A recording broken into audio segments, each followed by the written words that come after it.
Hello दोस्तों, आज के इस वीडियो में हम बात करने वाले हैं Baroda dynamic equity mutual fund के बारे में।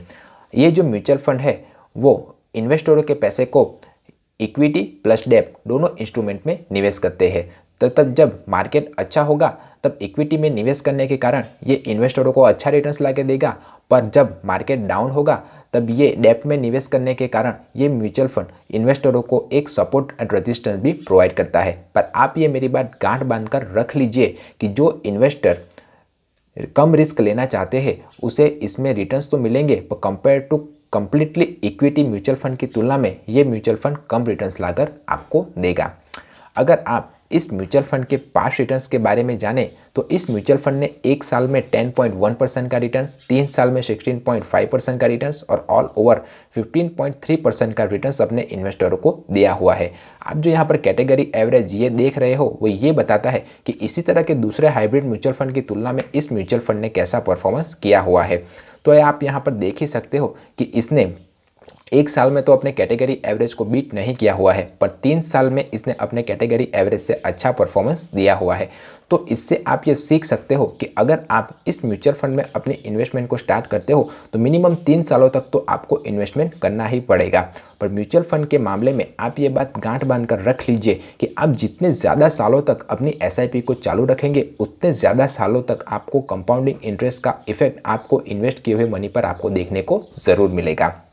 इस म्यूचुअल फंड का एक्सपेंस रेशियो 0.8% है, जो मेरे हिसाब से काफ़ी ज़्यादा है। अब जिसे नहीं पता कि एक्सपेंस रेशियो किसे कहते हैं, तो जो एसेट मैनेजमेंट कंपनियां होती है वो हमारे ही पैसे को मैनेज करने के लिए हम ही से कुछ फीस चार्ज करती है और उसी फीस को वो एक्सपेंस रेशियो के तौर पर हमें बताती है। तो जितना ज़्यादा एक्सपेंस रेशियो होगा उतना ही कम इन्वेस्टरों को प्रॉफिट होगा। तो जब भी आप किसी भी म्यूचुअल फंड को चुने तब एक्सपेंस रेशियो के क्राइटेरिया को ज़रूर ध्यान रखें। अब हम इस म्यूचुअल फंड के एग्जिट लोड की बात करें तो वो है 1%। अगर आपने एक साल के भीतर ही अपने निवेश किए हुए पैसे को अगर निकाल लिया तो आपको 1% का एग्जिट लोड चार्ज देना पड़ेगा। ये जो म्यूचुअल फंड है वो बेंचमार्क क्रिसिल हाइब्रिड 35/65 एग्रेसिव को फॉलो करता है। अगर वैल्यू रिसर्च के हिसाब से भी देखें तो इस म्यूचुअल फंड को 5 स्टार रेटिंग मिली हुई है। अब एलोकेशन बाय हम मार्केट कैप देखें तो इसने इक्विटी में 51.42% और डेब्ट में 27.53% इन्वेस्टरों के पैसे को निवेश किया हुआ है। एलोकेशन बाय मार्केट कैप देखें तो इसने लार्ज कैप में 36.71%, मिड कैप में 12.07% और स्मॉल कैप में 2.64% इन्वेस्टरों के पैसे को निवेश किया हुआ है। टॉप स्टॉक होल्डिंग कंपनियां देखें तो इसने Infosys limited, Reliance industry limited, ICICI bank और एचडीएफसी बैंक में इन्वेस्टरों के पैसे को निवेश किया हुआ है। और टॉप सेक्टर अगर हम देखें तो इसने financial sector, technology sector, energy and health care sector में इन्वेस्टरों के पैसे को निवेश किया हुआ है।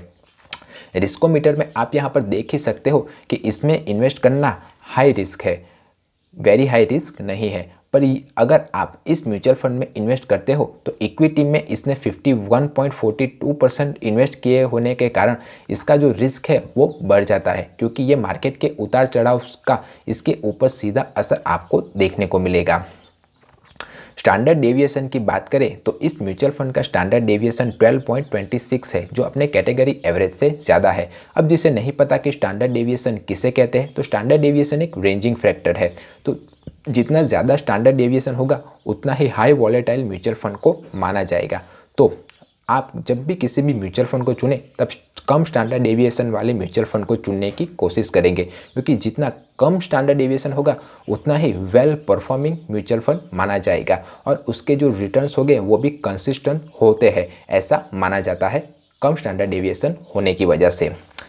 अगर आप इस म्यूचुअल फंड पर लगने वाले टैक्स के बारे में जानें तो इस म्यूचुअल फंड में अगर आप एक साल के भीतर ही अपने निवेश किए पैसे को अगर निकाल लेते हो तो आपको 15% का short term capital gain tax पूरी अमाउंट पर देना पड़ेगा। पर अगर एक साल के बाद आपने अपने निवेश किए पैसे को निकाला तो आपको long term capital gain tax 10% का देना पड़ेगा और उसमें से भी आपको 1 लाख रुपीज़ का एग्जेम्पशन मिल जाएगा।